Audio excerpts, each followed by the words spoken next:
கடலூர் மாவட்டம் விருத்தாச்சலம் அடுத்த எருக்கன்குப்பம் கிராமத்தில் பாமக மாநில இளைஞரணி செயலாளர் சுரேஷ் வீட்டில் வருமான வரித்துறை அதிகாரிகள் சோதனை மேற்கொண்டனர். பாமக சார்பில் கடலூர் நாடாளுமன்ற தொகுதியில் இயக்குநர் தங்கர் பச்சான் போட்டியிடும் நிலையில் பாமக மாநில இளைஞரணி செயலாளர் வீட்டில் வருமான வரித்துறை அதிகாரிகள் சோதனை நடத்துவது அப்பகுதியில் பரபரப்பை ஏற்படுத்தியுள்ளது. நீலகிரி மாவட்டம் கூடலூரை அடுத்த நம்பாலக்கோட்டை பகுதியில் காங்கிரஸ் நிர்வாகி தொம்பி என்ற தாமஸ் வீட்டில் வருமான வரித்துறையினர் 5 மணி நேரத்திற்கும் மேலாக சோதனையில் ஈடுபட்டனர். காங்கிரஸ் கட்சி நிர்வாகியும் தமிழ்நாடு வணிகர் சங்க பேரமைப்பின் மாநில துணைத் தலைவராகவும் உள்ள தாமஸ் வீட்டிலிருந்து 2 சொகுசு கார்களில் கைப்பற்றப்பட்ட ஆவணங்களை வருமான வரித்துறையினர் கொண்டு சென்றனர். சென்னையில் உள்ள காவலர்களுக்கான தபால் வாக்குப்பதிவு தொடங்கியது.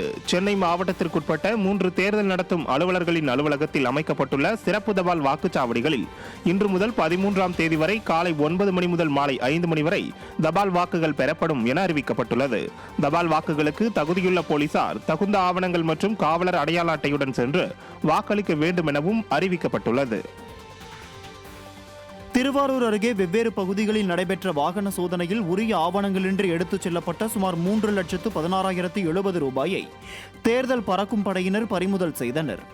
மாங்குடி கடைவீதியில் இருசக்கர வாகனத்தில் சென்ற இருவரை சோதனை செய்ததில் உரிய ஆவணங்கள் இன்றி எடுத்துச் சென்ற 2,46,820 ரூபாயும், அதேபோல கொரடாச்சேரி அருகே சதீஷ்குமார் என்பவரிடம் இருந்து 69,250 ரூபாய் என மொத்தம் 3,16,070 ரூபாயை பறிமுதல் செய்து வருவாய் கோட்டாட்சியர் அலுவலகத்தில் தேர்தல் பறக்கும் படையினர் ஒப்படைத்தனர்.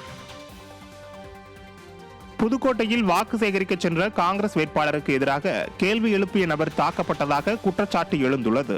பொன்னமராவதி அருகே அம்மன்குறிச்சி கிராமத்தில் பிரச்சாரம் செய்த காங்கிரஸ் வேட்பாளர் கார்த்திக் சிதம்பரத்திடம் அப்பகுதியைச் சேர்ந்த நபர் நீங்கள் யார் என கேள்வி கேட்டுள்ளார். இதனால் ஆத்திரமடைந்த காங்கிரஸ் நிர்வாகிகள் கேள்வி எழுப்பிய நபரை கடுமையாக தாக்கிய நிலையில் கட்சியினரை கட்டுப்படுத்த ஒரு வார்த்தை கூட கூறாமல் கார்த்திக் சிதம்பரம் பிரச்சாரத்தை தொடர்ந்தார்.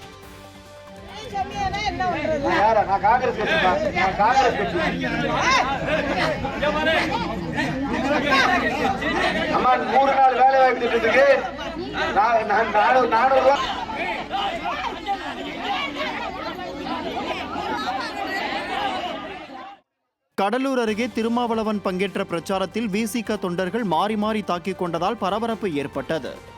புவனகிரி அருகே ஜெயங்கொண்டான் பகுதியில் பிரச்சாரம் செய்த விசிக தலைவர் திருமாவளவனை நத்தமேடு கிராம இளைஞர்கள் தங்களது கிராமத்திற்கு வருமாறு அழைத்தனர். திருமாவளவன் அதற்கு மறுப்பு தெரிவித்ததால் இளைஞர்கள் பிரச்சார வாகனத்திற்கு முன்பு அமர்ந்து தர்ணா செய்தனர்.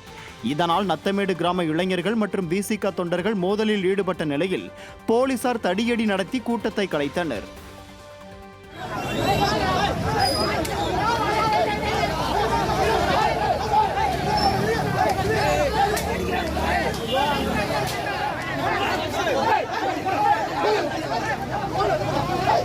No.